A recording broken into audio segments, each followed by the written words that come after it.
खबर गाजीपुर जनपद से, जहां जखनिया अंतर्गत वृंदावन ग्राम सभा में योगेंद्र चौहान ने प्रधान पर आरोप लगाते हुए बताया कि वर्तमान प्रधान के द्वारा ग्राम सभा में कोई भी कार्य नहीं कराया गया। योगेंद्र चौहान ने यह भी बताया कि ग्राम सभा के वनवासियों को आवास तो दिया गया, आज तक कोई छत नहीं लग पाया है। यही नहीं, स्ट्रीट लाइट, सोलर पैनल आदि योजनाओं से वृंदावन ग्रामवासी वंचित है। सरकार की योजनाएं और ग्राम प्रधान ने जमकर बंदरबाट किया है। योगेंद्र चौहान ने बताया कि गांव में सरकारी योजनाओं को आधा अधूरा करके पूरा पैसा उतार लिया गया। आगे योगेंद्र चौहान ने क्या कुछ कहा, आप खुद ही देख लीजिए। सर, आपका क्या नाम है?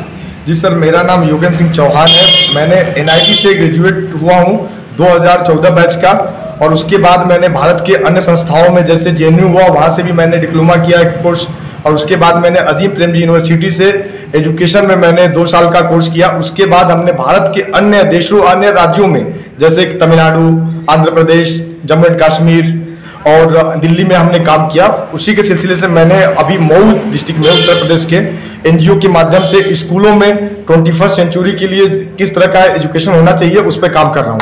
अच्छा, आप NGO चलाते हैं? NGO नहीं सर, मैं NGO में काम करता हूँ, चलाता हूँ। NGO में काम करते हैं। NGO का क्या नाम है आपका? NGO का नाम है केवलिया एजुकेशन फाउंडेशन, अच्छा, जो फिरामल फाउंडेशन ग्रुप का है।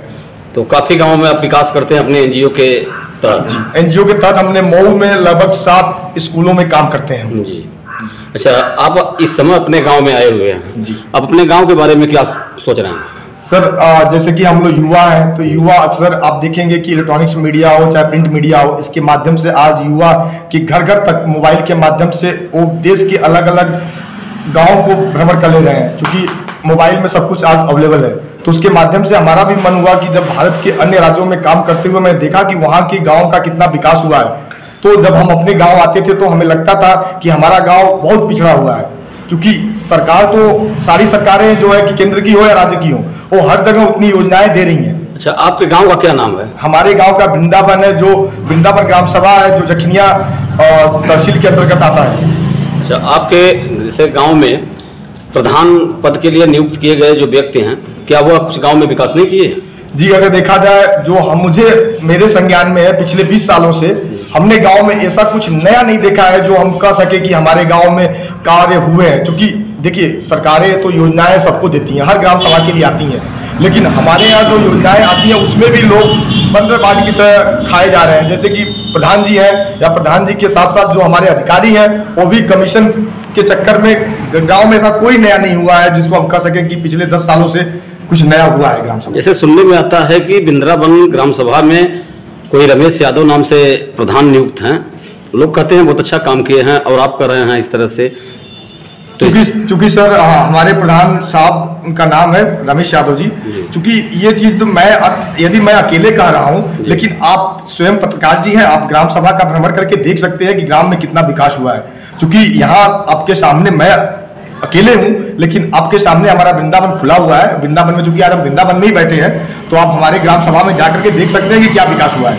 अच्छा, जैसे ग्राम सभा में जैसे आपके लाइट वगैरह की सरकार की व्यवस्था थी, तमाम आवास वगैरह, शौचालय वगैरह, क्या आप कहना चाहते हैं उसमें कि कहीं न कहीं कुछ दिक्कत है? जी, चूंकि सरकार की जो योजनाएं आती है वेलफेयर स्कीम के अंतर्गत, जिसमें हम स्ट्रीट लाइट लगाने के लिए, सोलर पैनल लगाने के लिए, ऐसा ग्राम सभा में एक भी स्ट्रीट लाइट नहीं लगी है, एक भी सोलर पैनल नहीं लगा है मेरे संज्ञान में। जहां तक हमें नॉलेज है कि कहीं कोई ऐसा कार्य नहीं हुआ है जिसको मैं कह सकूं कि जो आप बता रहे हैं कि ये चीजें, हाँ आवास आए हैं, लेकिन आवास की स्थितियां ये है कि दीवार खड़ी हो गई, छत ढलाई नहीं हुआ।